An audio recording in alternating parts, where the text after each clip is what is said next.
Bueno, volvemos al tema de Donald Trump y su regreso a la Casa Blanca, que ayer inició con acciones que afectarán a México y la frontera.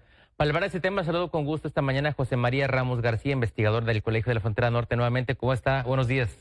¿Qué tal, Samuel? Encantado de estar contigo con la audiencia. Buenos días. Gracias. Pues ya vimos finalmente que sí cumplió parte de lo que había amenazado, buena parte, las partes sensibles que tenían que ver con la definición de los cárteles, todo el tema de migración, al menos en los hechos ya se está viendo, y lo que falta, ¿qué podemos esperar como consecuencias ahora? Sí, Samuel, mira, lo que podemos esperar es la implementación de estas políticas. Como pudimos apreciar el día de ayer, se hicieron los decretos correspondientes a través de acciones ejecutivos. Ahora lo que procede es la implementación. Pero adicionalmente, Samuel, lo que vamos a ver es que una serie de demandas legales que van a establecer o van a interponer la sociedad civil de Estados Unidos, personas que pueden ser afectadas, asociaciones de migrantes en Estados Unidos. Viene otra parte muy compleja que de mi punto de vista va a tener algunas restricciones legales, otras burocráticas, otras logísticas, pero también financieras. ¿Qué deberían de ser mientras tanto los gobiernos, sobre todo el de México, incluso tal vez las mismas comunidades fronterizas? Sí, Samuel, mira, lo que se tiene que hacer es, por una parte, hacer los diagnósticos correspondientes de ese tipo de implicaciones y sobre todo que en algunos temas o problemas o medidas ver las oportunidades que se puedan generar.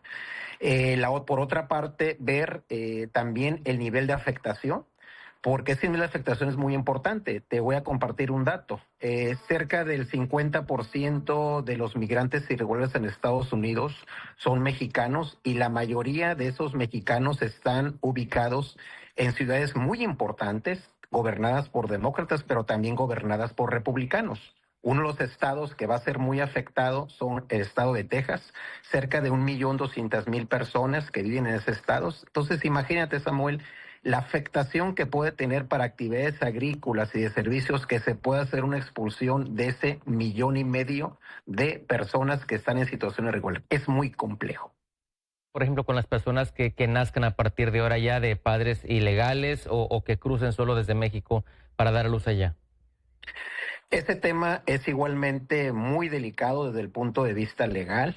Esa demanda, incluso el propio presidente Trump lo mencionó el día de ayer. Se van a presentar demandas en ese sentido porque hay que recordar que persona que nazca en los Estados Unidos, al margen de que sea de padres en situación irregular, pues tiene el derecho constitucional de Estados Unidos de protegerlo. Por lo tanto, esa medida va a ser una medida muy criticada y seguramente va a ser cuestionada desde el punto de vista legal y considero que no va a proceder.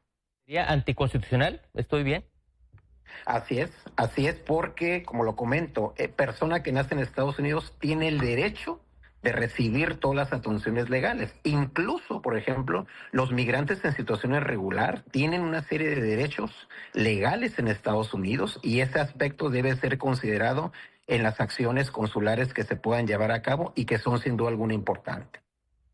¿Qué va a pasar con el desarrollo de las comunidades fronterizas ahora que entre en vigor, si es que así ocurre, porque está amenazado el tema de los aranceles, que obviamente violaría el TEMEC, y todo ese tema de la deportación masiva de migrantes?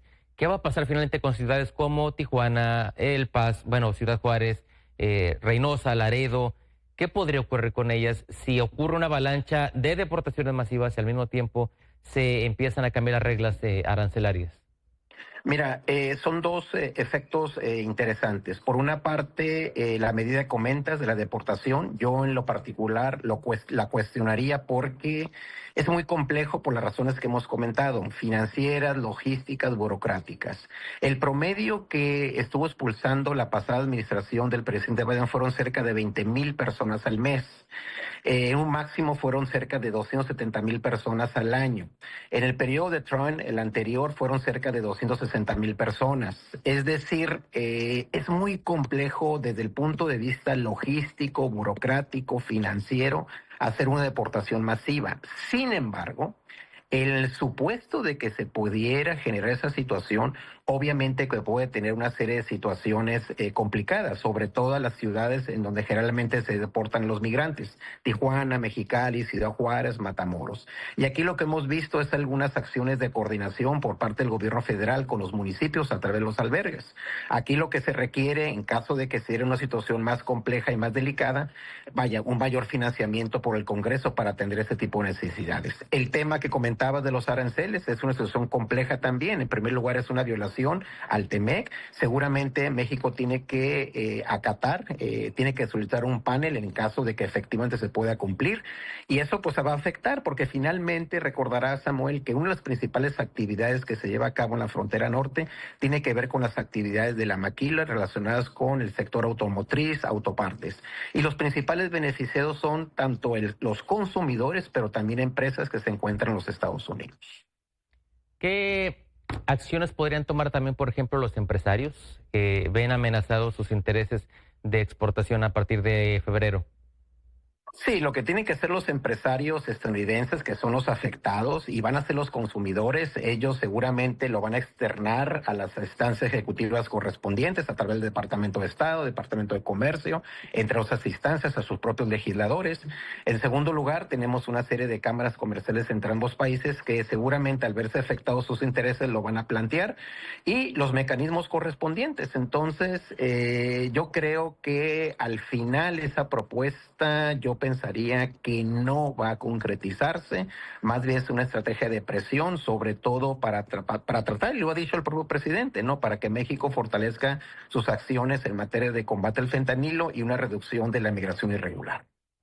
Bien, pues vamos a estar atentos a cómo evoluciona durante los siguientes días este discurso que pues ya se está finalmente materializando en la relación trilateral, porque ya también alcanzó ayer a Canadá, salió también raspado con estas medidas y decretos que está amenazando o firmando ya Donald Trump. Por lo pronto, muchas gracias, José María Ramos García, investigador del Colegio de la Frontera Norte, por atendernos esta mañana.